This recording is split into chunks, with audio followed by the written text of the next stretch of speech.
this is wrong. This is meta-arterioles. With the smooth muscles at the initiation of the capillaries, yes? And the meta-arterioles can contract smooth muscles and reduce blood flow, as you know, or can relax and increase blood flow. It's very obvious to us how meta-arteriole can control blood flow of the capillary system. So, one more thing about capillary is that sometimes we don't need to blood flow in the capillary. So, for example, you are sitting here in this class and thinking to my speech, okay? So your brain's blood flow is high. Your eye or your other parts blood flow is high. But your GI tract blood flow is very low. Because now you don't need to... Thank you. You don't need GI tract function, okay? If you didn't eat lunch, yes? Yes. I'm saying this example to say that some organs sometimes need a high blood flow and sometimes not, okay, like not. And because of that, maybe this meta-arterioles controls blood flow to push blood to the organs that we need. For example, if you want to run or fight, you need high blood flow in your muscles, okay? And the meta-arterioles in the GI tract push blood into the muscles from the kidney, from the liver, from the other parts, push blood into the muscles to run faster, yes? And in the skin, for example, in the skin is very important, this part, for example, during cold weather. During cold weather, the meta-arterioles in the skin, under the skin, contract, and the blood flow in the plexus under the skins, capillary plexus under the skins, reduce. Okay, so our body temperature controls in the cold part of our body, but in the hot weather, the meta-arterioles relax under the plexus of the capillary of the skin. So the blood flow in the skin increase. Our face is going to be red because of high blood flow, and our core body's temperature is going to be low in the hot weather. Okay, this controls, this meta-arteriole controls the blood flow and shift the blood from one organ to another organ by its contraction. And in the blood, in the capillary, we have one layer of the endothelial system. Imagine that this is the half of the cross-section of one capillary. This is endothelial system. This is endothelial endothelial cell. This is another endothelial cell. This is another endothelial cell. These are squamous layer endothelial cells in the capillaries. And gas exchanges, some molecules such as glucose exchanges, some waste products are diffusing from the inside of the capillary to interstitial space, or from the interstitial space to the inside of the capillary. And the rate of this exchanging is very high. And by this high rate of exchange, the molecules easily pass through the endothelial cells into the interstitial space, or from the interstitial space to the inside of the capillary. And we have some molecules such as oxygen and carbon dioxide. They are gases. They can dissolve in the membrane of the cells, so we don't need any transporter for it. They can transport by its simple diffusion. Remember, always we said that gases exchange by simple diffusion. All gases exchange by simple diffusion. But some other molecules, some large molecules that we need, such as glucose, pass by some endocytosis, endocytosis system named caveola. These in the intracellular vesicles that passes the agents from inside to the capillary to outside, or from the interstitial space to the inside, named caveola. Caveola's shape is in here in detail. You can see this is the caveola's shape that tries to endocytose some agents into this part and then pass it through the endothelial system to the interstitial space. Caveola has some proteins named caveolin, and caveolin is in connection with some lipids or cholesterol can produce this endocytosis shape and transport some larger molecules from the endothelial system to the outside, or from the outside of the endothelial system to the inside of the capillary. And also, we have some cleft. What is the cleft? Intercellular cleft. The cleft is the connection bridge between two endothelial cells. Yes, between when two endothelial cells are near to each other, we can see there is a cleft. It's another way. It's another transporting way. Some fluids, electrolytes, some other agents that is very small that pass through these clefts. Yes? So this is the structure of capillary. We have some different capillaries in our body. For example, this that I told you, the cleft or some caveolas are very low in some parts. For example, in the brain. You remember we have blood-brain barrier. What does that mean? That means that the endothelial cells in the capillaries of the brain is very tightly connected with each other. There is no exact intercellular cleft. There is no more vesicles, more higher vesicles are seen in the endothelial cells. Only gases and glucose can exchange, okay? So this name continues. Some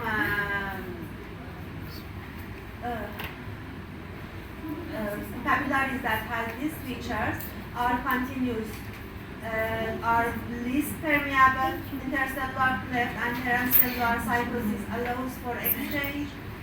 We can see in highest continuous or in the brain, and then we can see other normal continuous shape in the skin and muscles. The other one has some fenestrate or holes, such as holes. It means that the clefts are wider rather than the continuous one. The rate of the endocytosis of the caveolas are more than the continuous one. So we can say the example in the kidney in the capillaries in the glomerular part of the kidney. Do you know glomerular part? Yes. Capillaries in the glomerular part has fenestrated and this hole on them. But some fenestras are big enough that some cells such as RBC or white BC can pass through them. For example, in the liver, spleen or bone marrow, we have these fenestras large and said that it's sinusoidal or discontinuous. The clefts are very wide, as you can say that RBC, white BC and other cells can pass through them. Why we have this shape in the spleen or bone marrow? Because we need them. The cells are produce in bone marrow, and they should pass through the vessels, and the spleen, the RBCs should pass through the capillaries to be destroyed in the spleen, yes? So we have some types, some continuous type, low fenestrated, high fenestrated, or discontinuous type, okay? We have some types of the capillary system. But the important part for us is that we have a balance between leakage and reabsorption, okay? In the capillary, we have leakage. Leakage, it means that leakage of fluid from inside of the capillary into the interstitial space, to the outside or interstitial space. And reabsorption, it means that reabsorption of the fluids from the interstitial space to inside the capillary, yes? We have balance between reabsorption and leakage. In which part of the capillary system the leakage is higher rather than reabsorption? In the arterial part, in the part that is near to the artery, the first of the capillary in the other way, yes? The first of the capillary, the leakage is more than reabsorption, yes? Yes? But in the venous end of the capillary, the reabsorption is more than leakage, okay? We will talk about that. Do you know the meaning of vasomotion? Vasomotion? What? Who said yes? Who said yes? No, vasomotion. No. Please pay attention. This another term that maybe you can see in the book. Vasomotion, it means that spontaneous contraction of the vessels. We always our vessels are in contraction, okay? Our vessels, in fact, our vessels can carry more than 5 or 6 liters. You know that we have 5 or 6 liters blood, okay? But our body can carry more than this. And by vasomotion, by contraction, spontaneous contraction of our vessels, this 5 liter or 6 liter can circulate in the whole of our body, okay?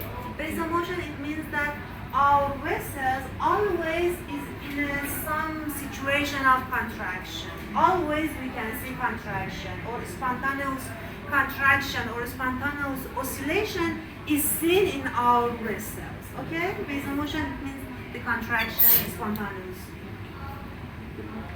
So, some agents can pass easily, such as water, sodium, color, urea, glucose, and some agents can't leak from the capillary into the interstitial space, such as albumin. Albumin, we should keep albumin in our blood. We don't need it in the interstitial space, yes? So because of that, albumin's molecular weight is so high and they cannot permeable. They cannot leak from the capillary into the interstitial space. But water and other electrolyte or small molecules can pass. And here it's an imagine it's a figure that I took it from the iPhone. Said that imagine that this is a river. This is a river. The interstitial space is full of cells, fibrinogens, collagens, some other molecules. So all of them are in fluid. Yes, the interstitial space is not rigid or solid part. It's in the fluid. It's in a river shape. The fluids go inside near to the capillary and do its exchange, and then fluid goes to the other parts and send these agents, oxygen or glucose, to the cells and pass also pass back the ura or other waste from the cells into the capillary. Okay, it's a dynamic shape. Please imagine that it's a dynamic shape. The shape of the interstitial space and the blood flow. Yes. So, the last part that I want to talk to you is this figure. It's showing that about the leakage and reabsorption that I told you. At first, the leakage is more. Why? At first, or in the arterial end, the leakage is more rather than the reabsorption. Why? Because the pressure is higher. The pressure push blood to the wall of the endothelial cells and the leakage rate is higher, yes? And and hydrostatic pressure is low. Hydrostatic pressure is the same pressure that I told you, okay? Hydrostatic pressure is the pressure of the fluid, okay? Oncotic pressure high. Oncotic pressure. Oncotic pressure in The capillary. oncotic pressure in the Capillary. capillary is high at first. Yes. Do you think? Do you think? No? No? There are two methods. One is The hydrostatic or capillary pressure is high. The interstitial pressure is very low because there is no leakage at first. So the rate of leakage increasing. The interstitial space is very low. As we said that interstitial fluid pressure is near to zero or minus. Okay? So capillary pressure high, interstitial fluid pressure low. So at first leakage increase. But when we go to the reach to the venous end, the interstitial fluid pressure increase, and then capillary pressure reduced, and then reabsorption increase rather than the leakage.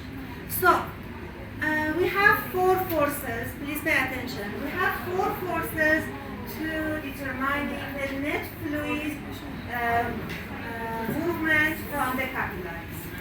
The first one is pressure of the capillary. In the capillary, we have two pressures. The capillary pressure, or as your friends said, that hydrostatic pressure, and plasma or capillaries colloid pressure, osmotic colloid pressure. Do you know colloid pressure? Yeah. The pressure related to the proteins of the, for example, plasma or Ontonic electrolytes of the plasma. It is also on tonic pressure. Second name. Colloid or On tonic pressure. ontonic pressure, osmotic pressure, okay? Yeah, it's It's, produced by we albumin. have two pressures. One of them is hydrostatic pressure, the other one is osmotic colloid pressure, okay? Hydrostatic pressure is pushing blood or plasma from inside the capillary to the interstitial space. But what about osmotic pressure? Osmotic pressure, Do the opposite. we absorb blood, we absorb agents from the interstitial space into the plasma, yes? So hydrostatic pressure of the capillary and osmotic pressure of the capillary are against with each other. Yes? Yes. Correct? Yes? Because the osmotic pressure, colloid osmotic pressure are made by albumin. Yes, most of them. So, we have two pressures in the capillary. These pressures are in the interstitial space too. So we have two other pressure in the interstitial space. One of them interstitial fluid pressure, or the same interstitial hydrostatic pressure, like capillary hydrostatic pressure. In the interstitial space we have pressure named interstitial fluid pressure or interstitial hydrostatic pressure. And the other one is the same as the plasma colloid pressure, interstitial colloid pressure or osmotic pressure. And if you think about that. The direction of these two pressures are against with each other again.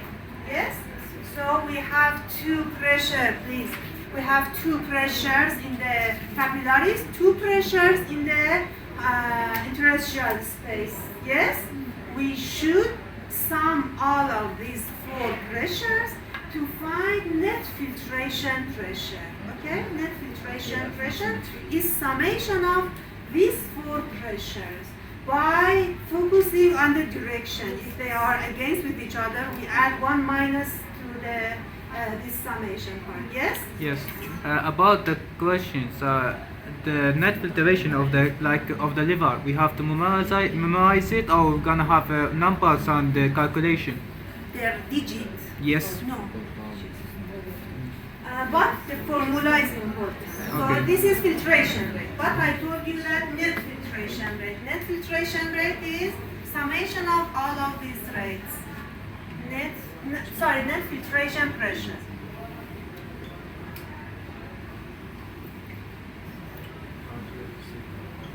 Is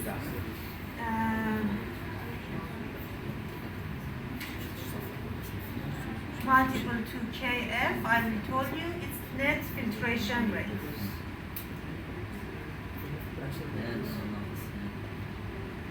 Okay? Net filtration rate is summation of all of these four pressures. These are abbreviation of all of these four pressures. The P abbreviated as hydrostatic pressure of capillary, PIF pressure, hydrostatic pressure of interstitial fluid, high C colloid pressure of capillary, high IF colloid pressure of interstitial fluid. Yes? The summation of them multiple to Kf is filtration rate. But summation of them alone we said net filtration pressure. Okay? So we have filtration rate. I told you that that's correct, that this pressure is very important. But the other important thing is the structure of capillary. I told you it's continuous, discontinuous. So this is very another important for the leakage or reabsorption. So we have Kf, that is the filtration coefficient. For example, the Kf in the brain is very low. The Kf in the spleen is very high. It's the coefficient of the filtration. Yes? Clear? Clear, my dear? This is another term that is related to filtration rate. So, net filtration pressure important. Coefficient of filtration is dependent on structure of the capillary important. So we can find net filtration rate. Clear? So albumin has highest pressure, colloid pressure, as your friend told us. Albumin must stay in the plasma or in the capillary. The another one is globulin, fibrinogen. All of them produce the colloid pressure of the capillary, and it's very important. Gibstonen, what's the time? Yes, let's talk about Gibstonen. Gibstonen, your book mentioned about that. Let me show you one. An unstable situation develops when a solution with an impermeable anion is placed on one side of a semi-permeable membrane, and a solution of permeable ions is present on the other side of the membrane. In this example, side 1 is a solution of potassium cations combined with an impermeable anion, such as an anionic protein. Side 2 is a solution of potassium and chloride ions in concentrations that are equimolar with the ions on side 1. Since side 1 does not contain chloride ions diffuse along the concentration gradient from side 2 to side 1. The presence of both negative chloride ions plus impermeable anions on side 1 makes side 1 negative relative to side 2 and establishes an electrical potential difference across the membrane between sides 1 and 2. Development of a negative charge on side 1 counterbalances the concentration gradient for chloride ions and prevents chloride concentrations from becoming equal on both sides of the membrane. At the same time, the negative charge on side 1 attracts the positive potassium ions to migrate from side 2 to side 1 along an electrical gradient. The potassium ion concentration on side 1 now exceeds that on side 2. The potassium ions will diffuse back from side 1 to side 2 along a concentration gradient. At equilibrium, the competing electrical and concentration gradients for each ion are in balance, and there is no net flow of ions through the membrane. Potassium ions and chloride ions move back and forth between sides 1 and 2 in response to the competing electrochemical gradients, so that each side remains electrically neutral within itself due to equal molar concentrations of both cations and anions. Between the two sides, there is an unequal distribution of the permeable ions with more total negative anions on side 1. This imbalance in the distribution of permeable ions results in an electrical charge across the membrane. The side of the membrane with the permeable cations and anions is positive relative to the side with the impermeable anions. The voltage gradient across the membrane at which an ion is in equilibrium with its diffusion gradient is called the equilibrium potential and is calculated by the Nernst equation as shown by the example in the next scene. You get the higher proteins. So electrolytes in our plasma is more rather than the interstitial space. Yes? It means that because we have albumin, fibrinogen, and other globulins, electrolytes collect in our plasma, and more the colloid pressure of plasma increase. Yes? The simple thing that is related to our discussion about Gibbsonian is that.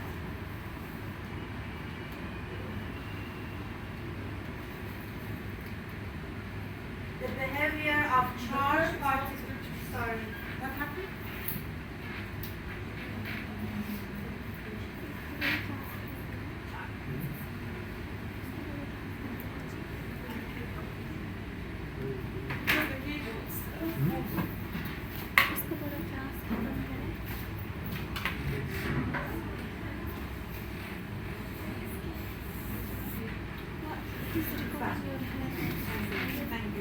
Thank you.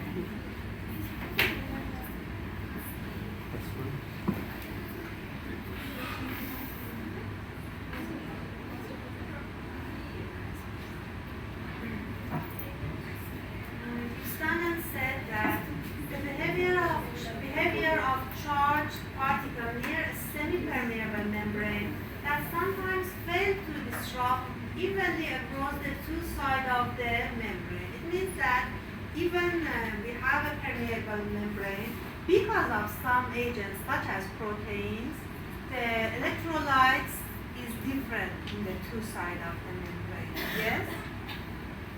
So, this is the time. Give me 5 more minutes to finish the capillary part, okay? And based on the thing that I told you, we have capillary filtration and capillary reabsorption in the arterial end or venous end. Imagine that this part is arterial end and this part is venous end. In the arterial end, leakage is more than reabsorption. In the venous end, and the reabsorption is more than the leakage. So the digit of the hydrostatic pressure is seen in the arterial end here. The digit of the hydrostatic pressure in the venous end is seen here, this digit. The digit of the colloid pressure in the arterial end is here. The colloid pressure of the venous end is here. In the arterial end, we have 3 millimeter of mercury pressure forces fluid to out of the are out of the capillary, thank you, but in the venous end, the 7 millimeter of mercury of fluid reabsorbed from the interstitial space to the our capillary. But when we are talking in total, in average and total of our body, the mean capillary pressure is about 70.5. The negative interstitial space pressure, I told you, the pressure, interstitial space pressure is negative. This pressure is negative. Mostly this pressure is negative. So this pressure is in parallel with this and this. These three pressures are in parallel with each other. Only we have to sum these three pressures and reduce this pressure from summation of these three pressures. Okay? The mean capillary pressure, the negative interstitial pressure, and the interstitial colloid pressure, all of them are in the same direction. We add each other with each other. The other direction part is plasma colloid osmotic pressure, this part. So the summation of the, we can reduce 28.3 from 28, and finally 0.3 millimeter of mercury, 0.3 millimeter of mercury is outside from the capillary into the interstitial space. Collectively in our body, 0.3 millimeter of mercury push fluid from outside of the capillary. And this pressure push 2 milliliter of fluid per minute, 2 milliliter every minute from the capillary into the outside of the capillary, or it means into the interstitial space. Okay? In our whole body, we have 6.67 milliliter per minute is leakage is seen. The leakage is seen in our whole body for whole leakage system. So imagine that 6.67 milliliter are leaking every minute from the capillary system into the interstitial space. And interstitial space must blue, okay? But we cannot see this. Why? Because we have another system named lymphatic system. Okay, we will talk about lymphatic system tomorrow. But if we have a lymphatic system, the interstitial space must be in edema. You can see the general edema in whole part of the body, or local edema. We have local edema or general edema. Local edema is related to capillaries. For example, edema in the hand or in the feet is related to capillary. But general edema is related to whole circulatory system. It's related to total peripheral resistance increase or decrease. It's related to hypertension. Okay? At first, if the patient referred to the doctor should find out that the edema is local or general. If it's local, they should do tests, or if it's general, they should focus on other parts like kidney, liver, lung. Why liver is important? Please tell me before the end of session. Why liver is important for edema? Because it's a Side of? Filtration. No. Why liver is important? Because it is a place for filtration. Filtration? No. blood reservoir. What? It is a blood reservoir. Many capillaries come into the liver. Yes. Now, what is the function of protein formation? Yes. So, protein formation. During some disease such as cirrhosis, if fibrocirrhosis, okay? The protein formation of the liver reduce. I told you that the osmotic pressure is very important for this pressure, okay? So protein level of our plasma reduce. So plasma colloid pressure reduce. So what happened? The differences between these two are very high. So the pressure that outward is very high. The digit is very higher rather than 6.67 milliliter.